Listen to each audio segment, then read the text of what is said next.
Paper 1000 তো 2 lakh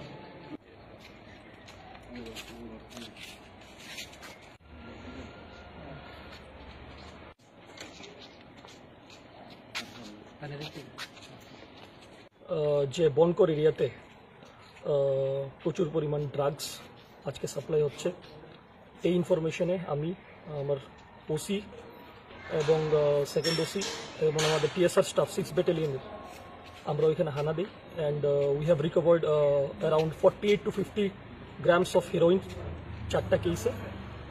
cash caesar হয় around 85 to 90,000 আর 3টে মোবাইল বরামদ হয়। তো সঠিক তদন্তের পরে আপনাদেরকে জানানো হবে নেক্সট স্টেপ কী নেব আমরা। অ্যারাউন্ড 4টার দিকে আমরা হানা দিই এখানে। তো ওকে হাতে নাতে আমরা ধরতে পাই, হি ওয়াজ রানিং অ্যান্ড আমাদের স্টাফ ওকে ধরতে সক্ষম হয়, নদীর পাড়ে ওকে আমরা ধরতে পারি অ্যান্ড সাকসেসফুলি আমরা ওকে অ্যারেস্ট করতে পারি। কি নাম স্যার? কাজল তাঁতি, বাড়ি কোথায় স্যার? বঙ্কর এরিয়া।